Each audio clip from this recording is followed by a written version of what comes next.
Die hybrid cross ये आज की क्लास में हम लोग पढ़ने जा रहे हैं। लास्ट क्लास में हम लोगों ने जो टॉपिक पढ़ा था that was mono hybrid cross, है ना। तो मोनो हाइब्रिड क्रॉस को हम लोग क्या समझते हैं, वो डाई हाइब्रिड क्रॉस में हम लोग क्या करने वाले हैं। अभी हम लोग अगेन हमारी ऑब्जर्वेशन, हमारे एक्सपेरिमेंट के लिए जो पी प्लांट है, इस पी प्लांट को चूज़ करेंगे। इस पी प्लांट के दो ट्रेट्स सिलेक्ट करेंगे कि ठीक है यार, ये मेरे पास मेरा पी प्लांट है। इस पी प्लांट के कोई भी दो ट्रेट्स मैं at the same time study करूँगा। मतलब अगर मेरे पास एक पी प्लांट है तो मैं उस वक्त उसकी सिर्फ कलर को नहीं देखूँगा, मैं उस वक्त उसके हाइट को भी देखूँगा। कलर एंड हाइट दोनों की साइमल्टेनियसली स्टडी करेंगे। कलर एंड क्या कहते हैं उसको, आपका पॉड का शेप, इसकी स्टडी करेंगे। तो अगर आप पी प्लांट के टोटल दो कैरेक्टर्स की स्टडी करते हो एट अ सेम टाइम, ठीक है, एट अ सेम टाइम, तो उसे हम लोग कहेंगे आपका डाई हाइब्रिड। मतलब पहले तो उसको कहेंगे डाई, नॉट हाइब्रिड, उसे हम कहेंगे डाई। और ऐसे दो कैरेक्टरिस्टिक्स शो करने वाले, है ना, ऐसे दो कैरेक्टरिस्टिक्स शो करने वाले आप प्लांट्स लेकर आए। मान लेते हैं आपने ये प्लांट नंबर 1 लिया, इसमें मान के चलो रेड कलर का फ्लावर आता है। आपने प्लांट नंबर 2 लिया, इसमें आपका पिंक कलर का फ्लावर आता है, ठीक है। ओके, ये हो गया इन दोनों के इसमें एक कैरेक्टरिस्टिक। अब मैंने इन दोनों का करवा दिया क्रॉस, तो इससे जो बेबी बनेगा that cross is basically known as hybridization. And जो बेबी बनेगा उस बेबी को हम लोग क्या कहेंगे, उस प्रोसेस को हम क्या कहेंगे, डाई हाइब्रिड क्रॉस। सॉरी, इसे क्या कहेंगे, मोनो हाइब्रिड क्रॉस। क्यों? क्योंकि एक ही कैरेक्टरिस्टिक्स को आपने यूज़ किया है जब आपने उनके पेरेंट्स का क्रॉस करवाया। लेकिन अगर मान के चलते हैं, हम लोगों ने ये बातचीत की कि अच्छा ठीक है मैडम, पहले वाले प्लांट में जो कलर है फ्लावर का वो रेड है, बट इसकी जो हाइट है वो लंबी है, ये हाइटेड है, मान लो ये हाइटेड है ना, ये टॉल है, और जो बाजू वाला है वो ड्वार्फ है। अब जब आप इनका क्रॉस करवाओगे सच दैट कि यहाँ पे बेबी बने, ठीक है, प्रोजिनी बने, ऑफस्प्रिंग्स बने, तो ऐसे केस में जब आपने इनके पेरेंट्स का क्रॉस करवाया था तो क्या उन दोनों पेरेंट्स का क्रॉस करवाते वक्त क्या उनमें दो डिफरेंट कैरेक्टर्स थे? हाँ मैडम, दोनों के पास दो डिफरेंट कैरेक्टर्स थे। मतलब अगर हम लोग बोलें कि इन दोनों को कंपेयर करें तो ये और ये अलग है आप लोगों का, ये डिफरेंट है ना, ये आप लोगों का क्या है, अलग है, ये डिफरेंट है। अगर मैं इस टॉलनेस और इस ड्वार्फनेस को कंपेयर करूँ तो ये टॉलनेस और ड्वार्फनेस ये आप लोगों की कैसी है, डिफरेंट है। तो ऐसे दो डिफरेंट कैरेक्टर्स के साथ अगर आप पेरेंट्स को क्रॉस कर रहे हो और फिर उनसे बेबी बना रहे हो तो that is known as dihybrid cross, ठीक है। मतलब सिर्फ एक के साथ एक ही कैरेक्टरिस्टिक ले रहे हो, कोई भी एक कैरेक्टरिस्टिक ले रहे हो, that is mono hybrid cross. और अगर आप दो कैरेक्टरिस्टिक्स को यूज करके प्लांट से बेबी बना रहे हो, मेल एंड फीमेल के, तो that is known as dihybrid cross. तो डाई हाइब्रिड क्रॉस में हम लोग क्या करते हैं, ये जो मैंने आपको ऊपर बताया, ये आप लोगों का क्या है, डाई हाइब्रिड क्रॉस। यानी कि आप डाई हाइब्रिड क्रॉस में आप करते क्या हो, आप एक समय पर सिर्फ और सिर्फ क्या करते हो, दो कैरेक्टरिस्टिक्स की स्टडी करते हो। आप यहाँ पे दो पेयर ऑफ कॉन्ट्रास्टिंग कैरेक्टर्स की स्टडी करते हो। तो अगर किसी भी क्रॉस के दौरान, किसी भी रिप्रोडक्शन के दौरान मेल एंड फीमेल आपके पास जो पेरेंट है, अगर उनके पास दो पेयर हैं किस चीज़ के, कॉन्ट्रास्टिंग कैरेक्टर्स के, और अगर आप उनके दो पेयर्स को क्या कर रहे हैं, स्टडी कर रहे हैं, then that is known as आप लोगों का डाई हाइब्रिड क्रॉस, ठीक है। उसे हम लोग क्या कहते हैं, डाई हाइब्रिड क्रॉस कहते हैं। तो दो पेयर की स्टडी कर रहे हो then it is dihybrid, एक की कर रहे हो मोनो हाइब्रिड, हो सकता है आप 3 की भी करो, बट वो हमारे सिलेबस का पार्ट नहीं है, ठीक है। तो अभी हमको वो पूरा का पूरा एंटायर एक्सपेरिमेंट समझना है जो कि मेंडल ने उस ज़माने में किया, ठीक है। दो प्लांट्स लिए पी के, जिनमें दो दो कैरेक्टरिस्टिक्स थे। मतलब इस पी प्लांट के भी दो कैरेक्टरिस्टिक्स और उस पी प्लांट में भी दो कैरेक्टरिस्टिक्स, बट दोनों में different. Height is a characteristic, but height पहले वाले पी प्लांट में कैसी है, टॉल, और दूसरे वाले पी प्लांट में उसकी हाइट कैसी है, short. So traits are different, characteristics comparison is same. यानी कि ऐसा नहीं चलेगा, मान के चलो ये जैसे कि एक पौधा है, इसमें रेड कलर का फ्लावर आता है और ये हाइटेड है. तो हमने यहाँ पे दो कैरेक्टर्स की पढ़ाई की. पहली पढ़ाई की हमने हाइट ऑफ प्लांट के बारे में, और दूसरी पढ़ाई हम लोग यहाँ पे कर रहे हैं कलर ऑफ फ्लावर के लिए. ठीक है. अब लेकिन मान के चलो आप एक दूसरा पौधा लेकर आ गए जिसमें फ्लावर जो है वो तो ठीक है येलो कलर का आ रहा है, उसमें हम उसके कलर के बारे में बात कर रहे हैं. लेकिन अगर उस दूसरे वाले पौधे के इसमें हम हाइट वाला टॉपिक छोड़कर इस पे बातचीत करने लगे कि इसमें अच्छा इसमें जो फल आता है उसका जो पॉड होता है उस पॉड की शेप क्या होती है, तो ऐसे में अगर मैं तुमसे कहूँ इन दोनों की स्टडी को क्या आप डाई हाइब्रिड कहोगे, तो no, it is not called as dihybrid. क्यों ये डाई हाइब्रिड नहीं है, क्योंकि यहाँ पे आपने इनका कलर ऑफ द फ्लावर वाला कैरेक्टरिस्टिक्स तो सेम रखा. अब ठीक है दोनों में आप कलर ऑफ द फ्लावर को पढ़ रहे हो, तो ये हो गया एक कैरेक्टरिस्टिक्स जो आप दूसरे में पढ़ रहे हो, एक दूसरे में कंपेयर करके पढ़ रहे हो. बट यहाँ पे जब आप हाइट की बात कर रहे हो तो आपको नहीं लगता कि बाजू वाले की कैरेक्टरिस्टिक पढ़ते वक्त भी आपको हाइट वाले को ही इस्तेमाल करना चाहिए था. आपने वहाँ पे हाइट का इस्तेमाल ना करते हुए वहाँ पे पॉड की शेप किस तरीके की आएगी आपने इस वर्ड को इस्तेमाल कर लिया. तो यहाँ पे दो कैरेक्टरिस्टिक्स की स्टडी कहाँ हुई, यहाँ तो एक ही कैरेक्टरिस्टिक की स्टडी हुई, मतलब तीन कैरेक्टरिस्टिक्स की स्टडी होने लगी ना. So this is not a dihybrid cross. Dihybrid cross में जो पहले प्लांट में कैरेक्टरिस्टिक्स होगी वही कैरेक्टरिस्टिक आपको दूसरे प्लांट की भी पढ़नी है. मतलब अगर मान लेते मैं एक स्टूडेंट से पूछ रही हूँ तेरे मैथ्स में कितने नंबर आए, तो दूसरे स्टूडेंट से भी मैं यही पूछूंगी तुम्हारे मैथ्स में कितने नंबर आए. ऐसा नहीं होना चाहिए कि स्टूडेंट नंबर 1 से हमने ये पूछा कि भैया आपके मैथ्स में कितने नंबर आए और स्टूडेंट नंबर 2 से आप ये पूछ रहे हैं कि भैया तेरे केमिस्ट्री में कितने नंबर आए. This is not good. आप दोनों में पूछो, दोनों में आप सेम कंपैरिजन करो. एक बंदा साइंस का है, एक बंदा आर्ट्स का है, और आप उन्हें बोल रहे हो कंपैरिजन करो, देख मेरे तो 92 आया है, देख तेरे तो 32 आए. This is not a valid comparison.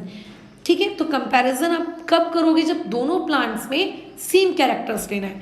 एक प्लांट ले लिया हाइट और कलर का और दूसरा प्लांट ले रहे हो शेप और कलर का, ऐसे चीज को डाई हाइब्रिड क्रॉस नहीं कहा जाएगा. So dihybrid cross doesn't means कि किसी भी एक पर्टिकुलर प्लांट में अगर आपके पास दो कैरेक्टर्स है तो दो जाओ उसको डाई हाइब्रिड बोलना शुरू कर दो. It doesn't means. ठीक है. खैर, तो अभी हम लोग समझ गए हैं कि डाई हाइब्रिड क्या है. सिर्फ दो कैरेक्टर्स किसी के पास है तो उसको डाई हाइब्रिड नहीं कहेंगे. वही सेम कैरेक्टर्स की स्टडी आपको किसी और के साथ भी करनी है. एक बार रुको कि बैकग्राउंड में आवाज़ है. अच्छा रुको, चली गई. खैर, तो वही सेम कैरेक्टर्स जब आप किसी दूसरे के साथ कंपेयर कर रहे हो उसके, then those things are known as dihybrid cross. ठीक है. तो अब उस ज़माने में मेंडल जी ने डाई हाइब्रिड क्रॉस कैसे करवाया था, इस टॉपिक पे हम लोग बातचीत करना शुरू करते हैं. ठीक है.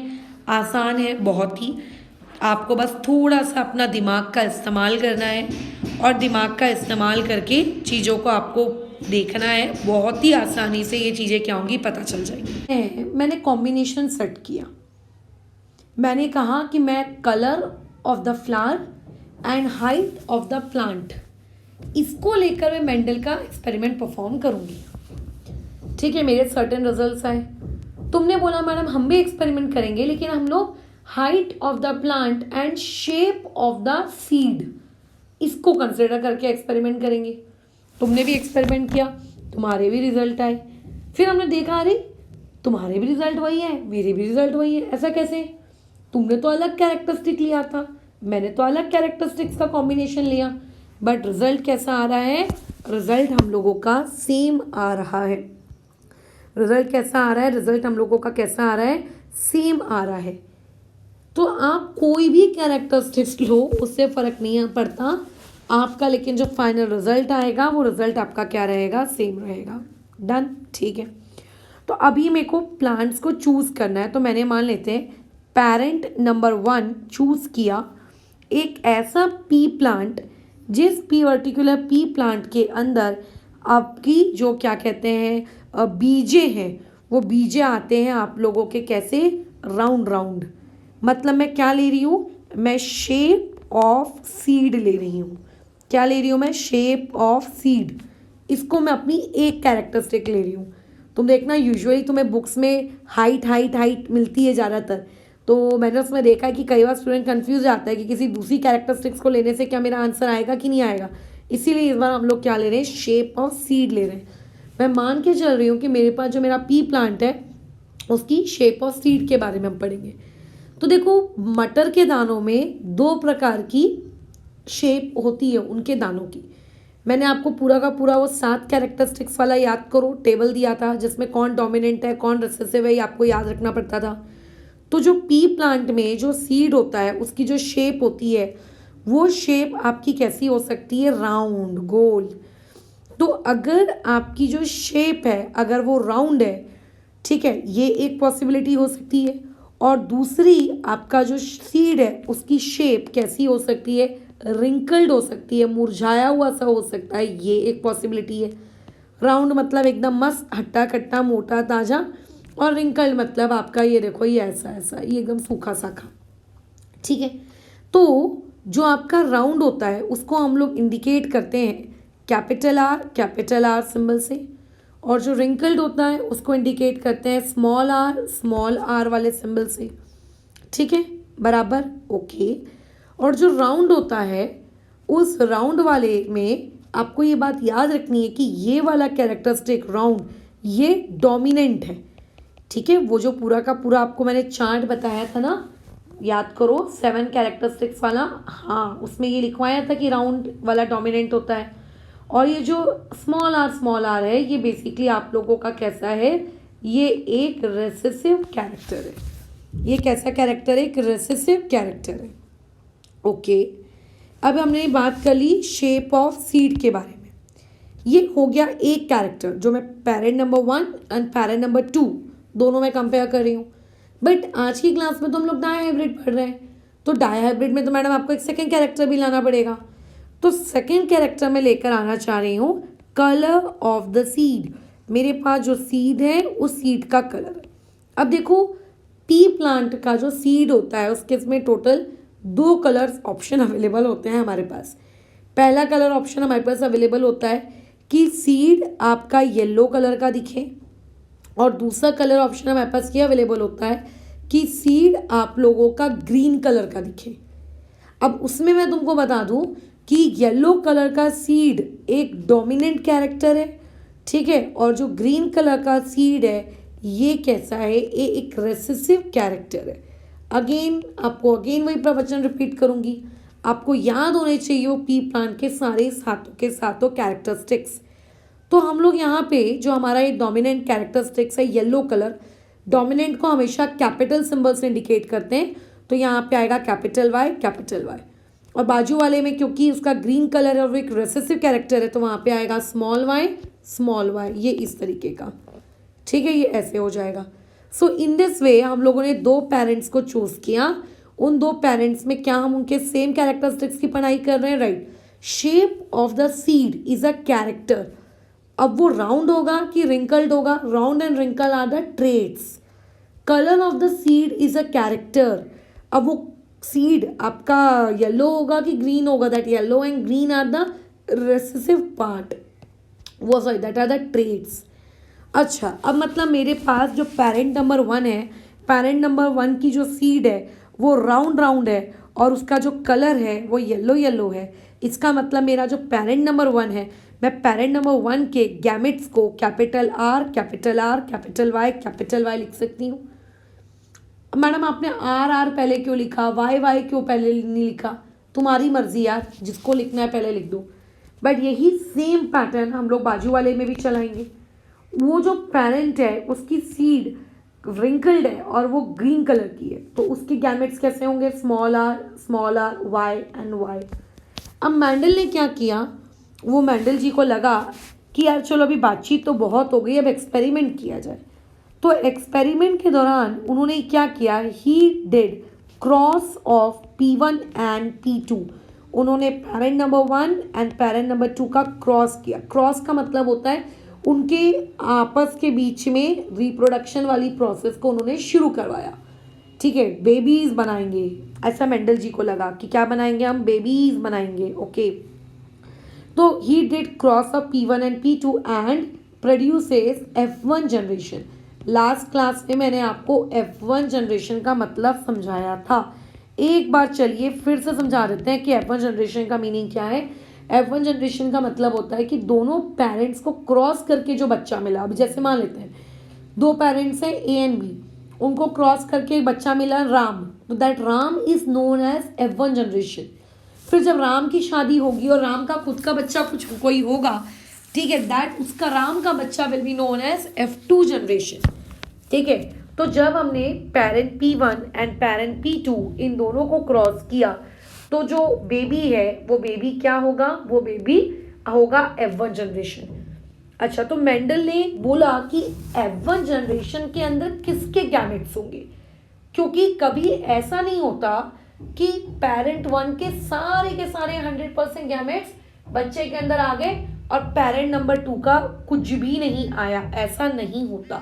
तो अब हमको ये देखना है यार कि जो F1 जनरेशन है उस F1 जनरेशन के अंदर क्या क्या गैमेट्स होंगे। तो देखो, पेरेंट P1 जो है उनसे पूछा गया कि भाई आप अपने बच्चे को क्या गिफ्ट देना पसंद करोगे।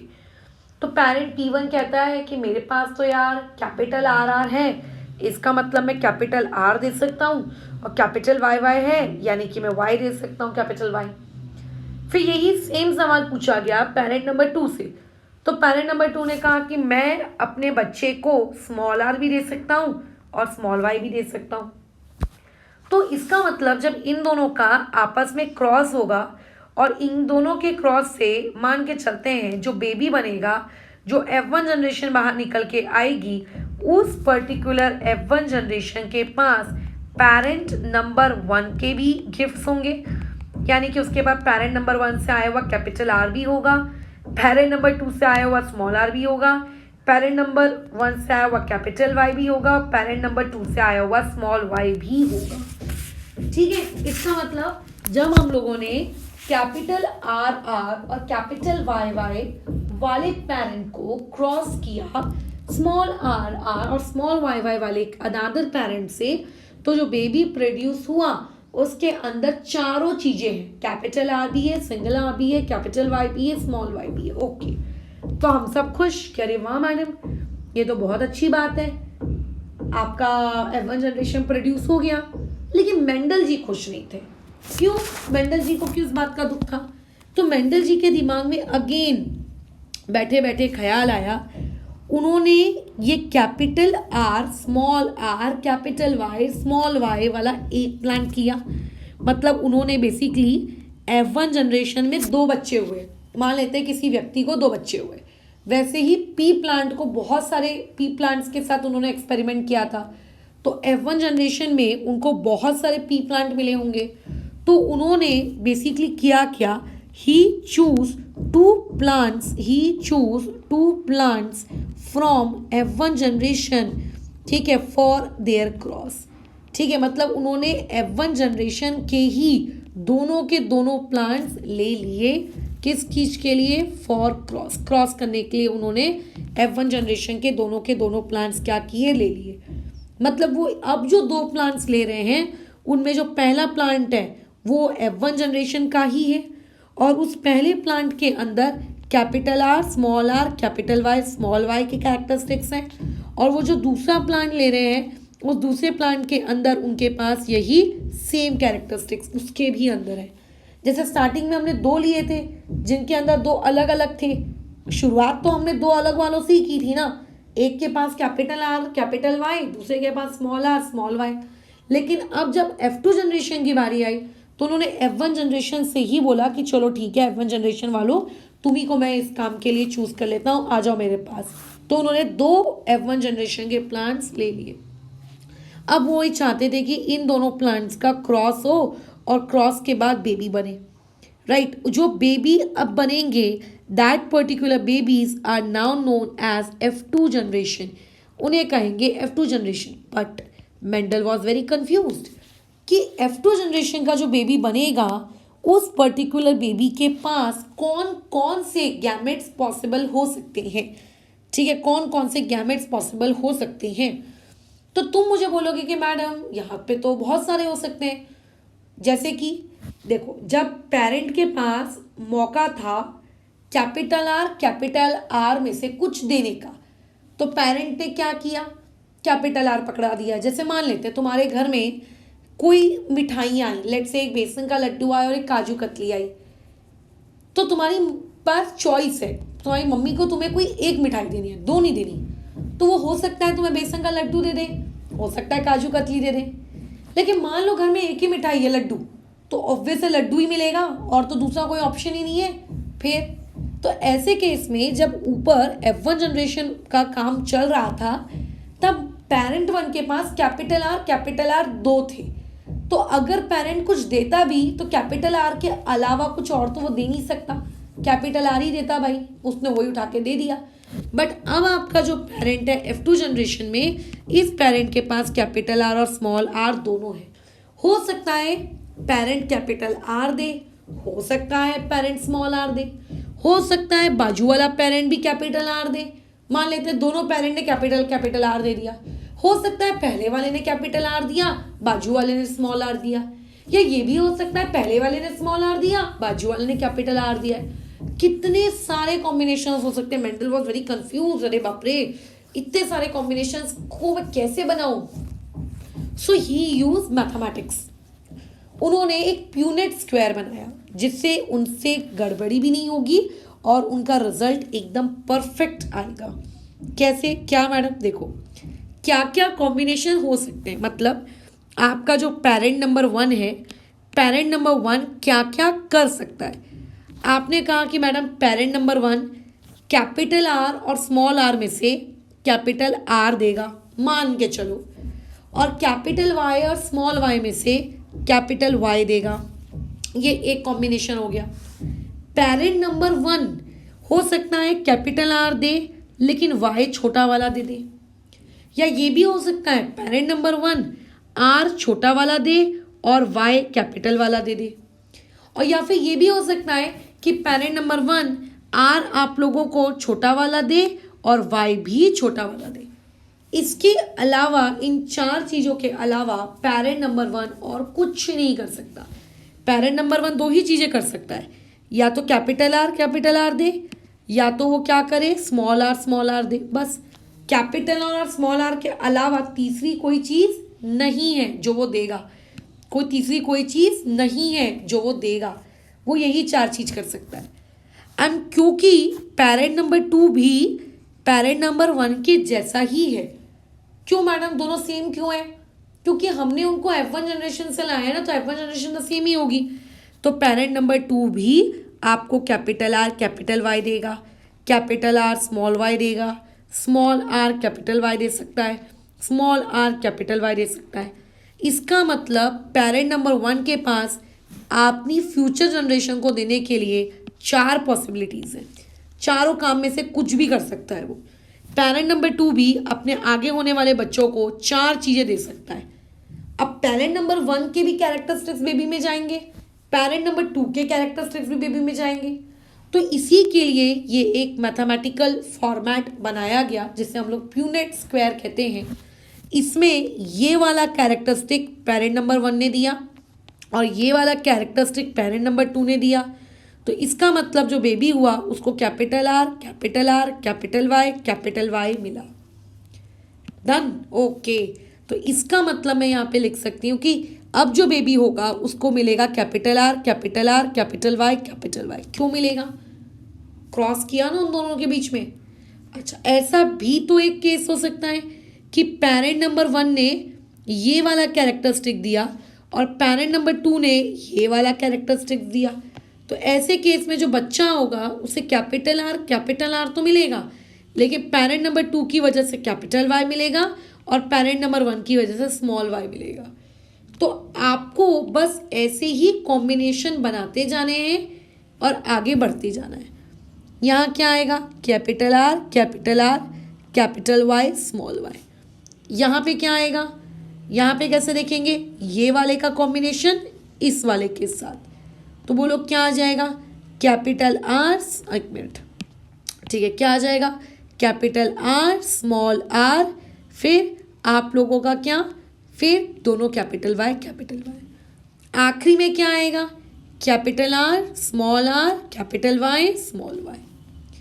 बीच वाली लाइन में क्या आएगा, बीच वाली लाइन का मतलब इसका कॉम्बिनेशन इसके साथ, ठीक है। तो क्या हो जाना है, इनका कॉम्बिनेशन अगर आपने किया तो ये आ जाएगा capital r capital Y small y.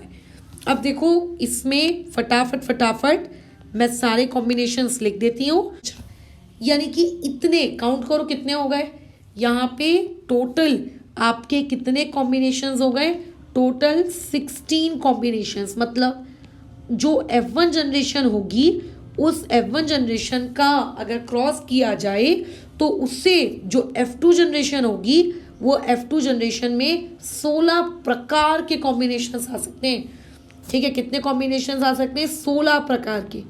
अब अभी चेक करो क्या ये 16 कॉम्बिनेशन सारे के सारे सेम है क्या, मतलब या फिर सारे के सारे डिफरेंट है। अब चेक करो कहीं कोई रिपीट तो नहीं हो रहा है क्या, कोई कॉम्बिनेशन। चलिए ठीक है, चेक करते हैं। तो कैपिटल आर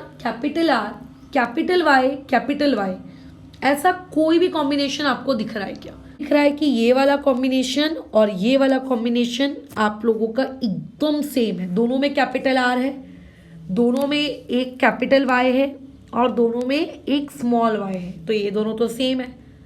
चलो ऐसे ही करते करते अब तो मुझे बाकी कॉम्बिनेशन में ढूंढ के दो फटाफट, कहीं कोई सेम तो नहीं, इस तरीके से, ठीक है। अच्छा तो आप बोलोगे मैडम ये देखिए ये वाला और ये वाला ये देखिए सेम है, मैंने बोला हाँ यार ये भी सेम है। अच्छा अब ढूंढो क्या कोई और भी है इनके जैसा सेम टू सेम। इसका मतलब वो जो 16 कॉम्बिनेशंस आपको मिले हैं उन 16 कॉम्बिनेशंस में से कुछ कॉम्बिनेशंस आपके सेम वाले हैं। मतलब अब देखो बस कॉम्बिनेशन देखते जाओ कि कौन कौन आपके सेम थे। तो आपके पास यहाँ पर हमने देखो ब्लू वाली मार्किंग की है, capital r capital Y small y. ऐसे हमारे पास कितने लोग हैं, ऐसे हम लोगों के पास 2 लोग हैं। अच्छा देख लेना अच्छे से कहीं कोई छूट तो नहीं गया है, जो कैपिटल आर वाला और भी कोई हो नहीं। अच्छा उसके अलावा हमारे पास, अच्छा ये मैंने देखो यहाँ मार्क किया हुआ है, ये दोनों सेम है, ये दो कैपिटल आर स्मॉल आर, ठीक है। और उसके बाद कैपिटल वाई, ये वाले भी कितने लोग हैं, 2 लोग हैं। ब्राउन वाले देखो आपके पास कितने हैं, ब्राउन वाले 3 हैं, यानी कि capital r capital Y small y वाले 3 हैं। अच्छा ऑरेंज वाले कितने हैं, ऑरेंज वाले 2 हैं, कैपिटल आर और small y capital are small y. Orange वाले भी कितने हैं, 2 हैं। पिंक वाले कितने हैं कि दोनों स्मॉल आर और एक कैपिटल वाई और एक स्मॉल वाई, ये भी मैडम 2 हैं। अब जो बच गए है ना, अब जो बच गए वो बचे वाले देखो कितने हैं, वो बचे वाले लोग कितने हैं, वो बचे वाले लोगों के बारे में देखो। तो कैपिटल आर कैपिटल वाई इसके साथ का कोई भी नहीं है, ये अकेला है, ठीक है। यानी कि कैपिटल आर कैपिटल वाई ये अकेला है। बल्कि स्मॉल आर स्मॉल वाई ये वाला भी अकेला है। फिर उसके बाद स्मॉल आर दोनों वाई कैपिटल, ये भी अकेला है। इसके जैसा और कोई आपको कहीं पे भी नहीं मिलेगा, ठीक है। अच्छा इसके अलावा देखो और क्या क्या चीज़ें हैं जो अकेली हैं। ये वाला हो गया, ये वाला हो गया, capital r capital Y small y, ये वाला भी आप लोगों के पास कितना है, अकेला है, ठीक है। तो 16 लोगों में से इस तरीके से डिस्ट्रीब्यूशन हुआ है। 16 लोग जो हमें मिले थे ना, टोटल 16 कॉम्बिनेशन, और 16 कॉम्बिनेशंस में से ये आपके कॉम्बिनेशन बन रहे हैं एक्चुअल में, कि जो बेबीज़ होंगे वो बेबीज़ एक्चुअल में ये गैमेट्स वाले इतने होंगे, ये इतने गैमेट्स वाले इतने लोग मेरे पास होंगे। अब जरा आप इनका कलर लिखिए, मतलब इनके कैरेक्टरिस्टिक लिखिए। देखो दोनों कैपिटल आर हैं, हाँ, इसका मतलब सीड होगा राउंड।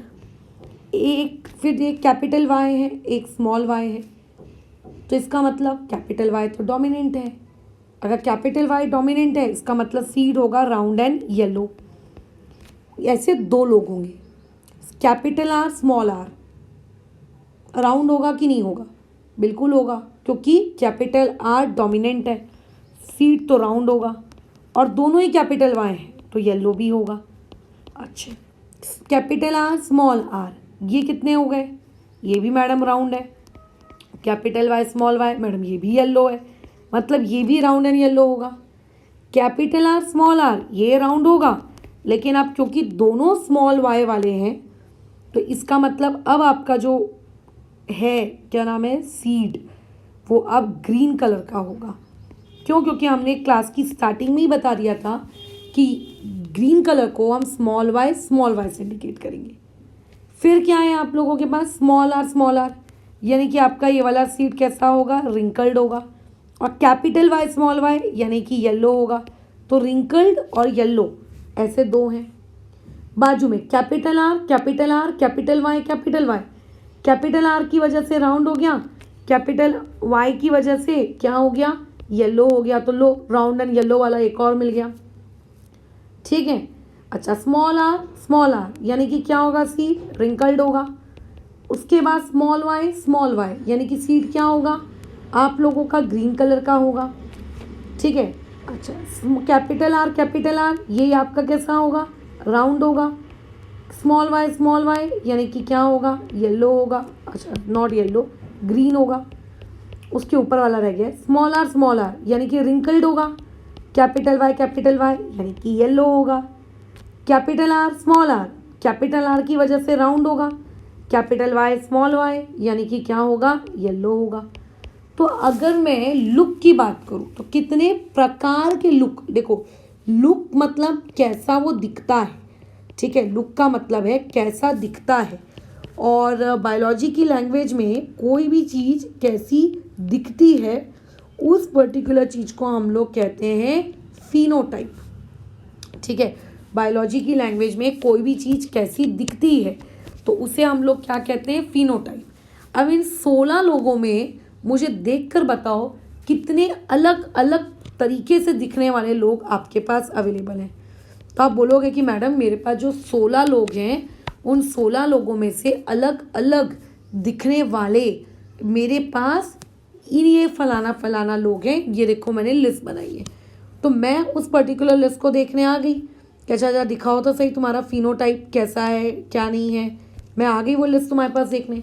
तो मैंने तुमसे बोला कि देखो तुम्हारा पहले वाला भी राउंड एंड येलो है, तुम्हारा उसके नीचे वाला भी राउंड एंड येलो है, उसके नीचे वाला भी राउंड एंड येलो है, और बाजू में जो पहला वाला है वो भी तुम्हारा राउंड एंड येलो है। तो तुम्हारे, मैं मानती हूँ सब में जीन्स गैमेट्स के कॉम्बिनेशन अलग अलग हैं, बट एक्चुअल में जब दिखने की बारी आ रही है तो उनका जो फिनोटाइप है, इनका जो फिनोटाइप तो देखो सभी का सेम है ना। ये वाले लोगों का फिनोटाइप सेम है। कौन कौन से वाले लोगों का? ये वाला भी राउंड एंड येलो, ये वाला भी राउंड एंड येलो, ये वाला भी राउंड एंड येलो, और ये वाला भी राउंड एंड येलो। मतलब इतने लोग हमारे पास राउंड एंड येलो वाले हैं, इतने लोग हमारे पास राउंड एंड येलो वाले हैं। तो राउंड एंड येलो वाले कितने लोग हो गए हमारे पास? गिनो जरा। राउंड एंड येलो वाले हमारे पास कितने हो गए? 3, 2 5, 5 और 2 7, 7 और 1 8, और एक और है ये देखो नीचे राउंड एंड येलो वाले। क्या इन सभी के अंदर जो इनके गैमेट्स हैं क्या वो अलग अलग हैं? हाँ मैडम, सभी के अंदर इनके गैमेट्स अलग अलग हैं। किसी के पास कैपिटल आर है, किसी के पास कैपिटल आर स्मॉल आर है, किसी के पास दोनों कैपिटल वाई हैं, किसी के पास एक कैपिटल वाई एक स्मॉल वाई है।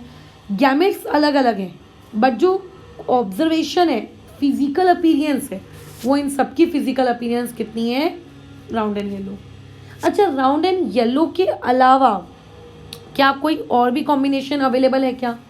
तो वो आपने बोला रुको मैडम स्टॉक चेक करके बताते हैं। तो देखो राउंड एंड ग्रीन वाले आपके पास 2 हैं, और यहाँ पे भी राउंड एंड ग्रीन वाला 1 है। दोनों में देखो कॉम्बिनेशन अलग है बराबर। एक तरफ स्मॉल आर कैपिटल आर है और दूसरी तरफ दोनों कैपिटल आर है, बट रिजल्ट फिजिकल अपीयरेंस तो सेम है ना। तो राउंड एंड ग्रीन वाले आपके पास कितने लोग हो गए टोटल? 3, 2 + 1। मैंने बोला और भी कोई कॉम्बिनेशन है, तुमने बोला चलो ठीक है मैडम देखते हैं। फिर तुमने बोला आप रिंकल्ड एंड येलो वाला देख के जाइए। रिंकल्ड एंड येलो वाले हमारे पास कितने हैं, रुको मैं चेक करता हूँ। तो आपने चेक किया कि आपके पास रिंकल्ड एंड येलो वाले कितने हैं। ये आपका रिंकल्ड है और ये आपका येलो भी है। तो रिंकल्ड एंड येलो वाले कितने हो गए? 3। और बस राउंड आपका रिंकल्ड एंड ग्रीन ही इकलौता ऐसा कॉम्बिनेशन है जो कि आप लोगों का कैसा है? अकेला है। तो ये हो गया उनका फिनोटाइप। तो जब मेंडल ने डाई हाइब्रिड क्रॉस किया तो उन्होंने देखा कि उसने जितने भी प्लांट्स लगाए थे उतने प्लांट्स का, जैसे मान के चलो उन्होंने 16 बच्चे हुए, तो 16 बच्चों में से 9 बच्चे राउंड एंड येलो होंगे, 3 बच्चे आपके राउंड एंड ग्रीन होंगे, 3 बच्चे रिंकल्ड एंड येलो होंगे और 1 बच्चा रिंकल्ड एंड ग्रीन होगा। तो ये डाई हाइब्रिड क्रॉस का क्या है? फिनोटाइपिक रेशियो है। लेकिन अगर मैं इनके जीनोटाइपिक रेशियो के बारे में बात करूँ, जीनोटाइपिक रेशियो का मतलब होता है इनके जीन्स के बारे में बात करूँ, तो जीन्स यहाँ पे सबके अलग अलग हैं। कि डाई हाइब्रिड क्रॉस में फिनोटाइपिक रेशियो बताओ, तो जैसे कि अभी अभी हम लोगों ने बातचीत की कि फिनोटाइपिक रेशियो तो बड़ा ही मस्त है यार, 9:3:3:1। ठीक है, 1 वाला कौन है? 1 वाला है रिंकल्ड एंड ग्रीन, मतलब वो रिंकल्ड भी है एंड ग्रीन है, मतलब रिंकल्ड एंड ग्रीन मिलने के चांसेस सबसे कम है। और 9 वाला क्या है? 9 वाला आप लोगों का है राउंड एंड येलो, तो राउंड एंड येलो मिलने के चांसेस क्या है? सबसे ज़्यादा है। ठीक है, ये वाली चीज़ आपसे पूछी जाती है। ओके डन, ठीक है बिल्कुल ठीक है। कोई इसको रट्टा नहीं मारता कि ये वाले इतने, ये वाले इतने, ये वाले इतने। 2 मिनट का काम है, फटाफट प्यूनेट स्क्वायर बनाओ और फटाफट देख लो कौन से वाले कितने। हाँ, बट इन जनरल चीज़ों को अगर आपको याद रखना हो कि इन जनरल जीनोटाइपिक रेशियो कुछ इस तरीके से याद रखा जाता है। तो बस यहीं पे हम लोगों की कहानी ख़त्म होती है। इसके आगे की क्लास में हम लोग हमारा जो सेक्स डिटर्मिनेशन वाला टॉपिक है उस पर बात करेंगे। देखते हैं उस सेक्स डिटर्मिनेशन वाले टॉपिक में हमें क्या शिक्षा मिलती है।